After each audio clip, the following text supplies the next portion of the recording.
Hi everyone, it's Cassie, the young teen librarian at East Hampton Library. Tonight we are continuing with reading through Anne of Green Gables, and we are continuing with chapter 27, Vanity and Vexation of Spirit. Marilla, walking home one late April evening from an aid meeting, realized that the winter was over and gone, with the thrill of delight that spring never fails to bring to the oldest and saddest, as well as to the youngest and merriest. Marilla was not given to subjective analysis of her thoughts and feelings. She probably imagined that she was thinking about the aides and their missionary box and the new carpet for the vestry room. But under these reflections was a harmonious consciousness of red fields smoking into pale purply mists in the declining sun, of long, sharp-pointed fir shadows falling over the meadow beyond the brook, of still, crimson-budded maples around a mirror-like wood pool, of awakening in the world and a stir of hidden pulses under the gray sod. The spring was abroad in the land, and Marilla's sober, middle-aged step was lighter and swifter because of its deep, primal gladness. Her eyes dwelt affectionately on Green Gables, peering through its network of trees and reflecting the sunlight back from its windows in several little coruscations of glory. Marilla, as she picked her steps along the damp lane, thought that it was really a satisfaction to know that she was going home to a briskly snapping wood fire and a table nicely spread for tea, instead of to the cold comfort of old aid meeting evenings before Anne had come to Green Gables. Consequently, when Marilla entered her kitchen and found the fire black out, with no sign of Anne anywhere, she felt justly disappointed and irritated. She had told Anne to be sure and have tea ready at 5 o'clock, but now she must hurry to take off her second-best dress and prepare the meal herself against Matthew's returning from plowing. "I'll settle Miss Anne when she comes home," said Marilla grimly, as she shaved up kindlings with a carving knife, and with more vim than was strictly necessary. Matthew had come in and was waiting patiently for his tea in his corner. "She's gadding off somewhere with Diana, writing stories or practicing dialogues or some such tomfoolery, and never thinking once about the time or her duties. She's just got to be pulled up short and sudden on this sort of thing. I don't care if Mrs. Allen does say she's the brightest and sweetest child she ever knew. She may be bright and sweet enough, but her head is full of nonsense, and there's never any knowing what shape it'll break out in next.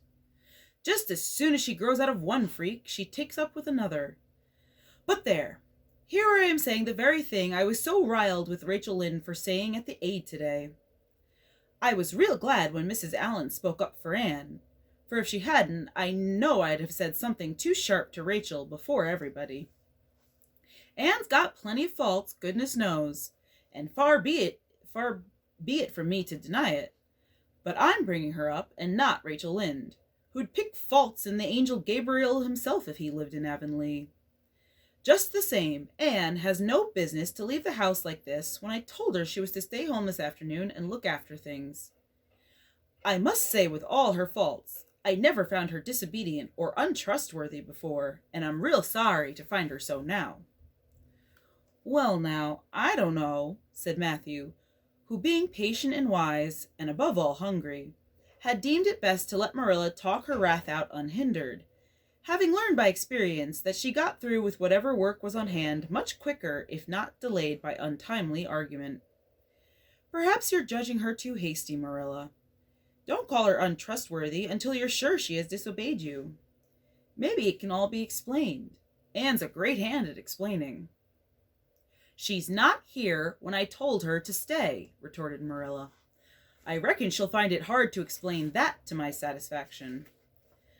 Of course I knew you'd take her part, Matthew, but I'm bringing her up, not you."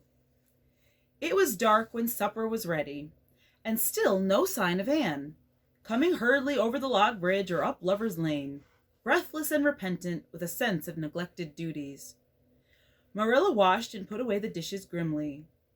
Then, wanting a candle to light her down cellar, she went up to the east gable for the one that generally stood on Anne's table. Lighting it, she turned around to see Anne herself lying on the bed, face downward among the pillows. "Mercy on us," said astonished Marilla. "Have you been asleep, Anne?" "No," was the muffled reply. "Are you sick, then?" demanded Marilla anxiously, going over to the bed. Anne cowered deeper into her pillows, as if desirous of hiding herself forever from mortal eyes. "No, but please, Marilla, go away and don't look at me. I'm in the depths of despair, and I don't care who gets head in class, or writes the best composition, or sings in the Sunday school choir anymore. Little things like that are of no importance now, because I don't suppose I'll ever be able to go anywhere again. My career is closed. Please, Marilla, go away and don't look at me."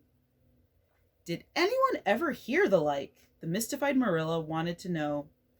"Anne Shirley, whatever is the matter with you? What have you done? Get right up this minute and tell me. This minute, I say. There now, what is it? What is it?" Anne had slid to the floor in despairing obedience. "Look at my hair, Marilla," she whispered. Accordingly, Marilla lifted her candle and looked scrutinizingly at Anne's hair, flowing in heavy masses down her back. It certainly had a very strange appearance. "Anne Shirley, what have you done to your hair? Why, it's green." Green it might be called, if it were any earthly color. A queer, dull, bronzy green, with streaks here and there of the original red to heighten the ghastly effect.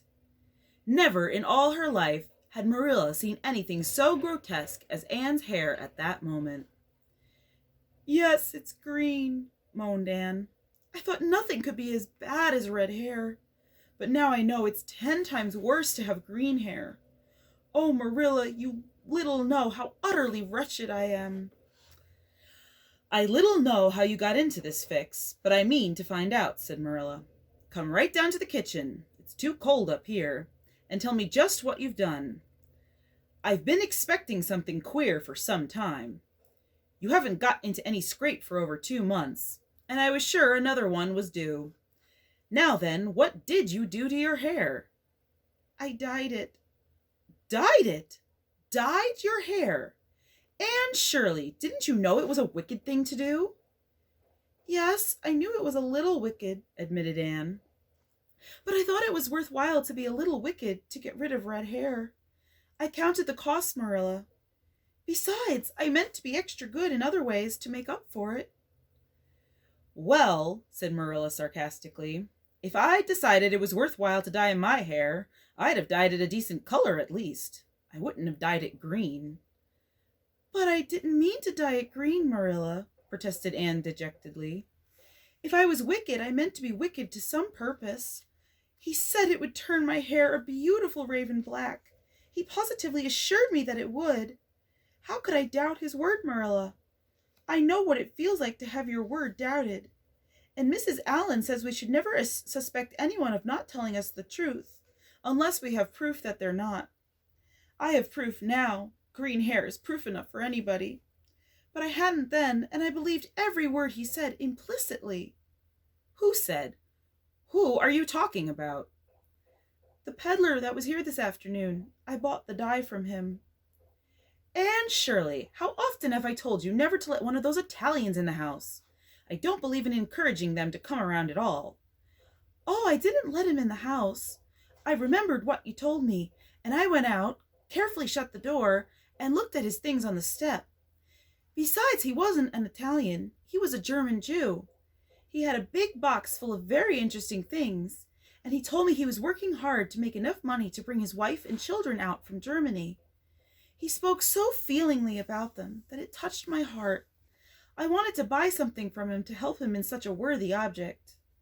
Then all at once I saw the bottle of hair dye.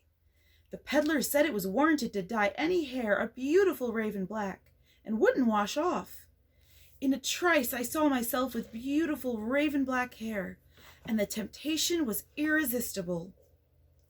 but the price of the bottle was 75 cents, and I had only 50 cents left out of my chicken money. I think the peddler had a very kind heart, for he said that seeing it was me, he'd sell it for 50 cents, and that was just giving it away. So I bought it, and as soon as he had gone, I came up here and applied it with an old hairbrush as the directions said. I used up the whole bottle, and oh, Marilla, when I saw the dreadful color it turned my hair, I repented of being wicked, I can tell you, and I've been repenting ever since. Well, I hope you'll repent to good purpose, said Marilla severely, and that you've got your eyes open to where your vanity has led you, Anne. Goodness knows what's to be done. I suppose the first thing is to give your hair a good washing and see if that will do any good.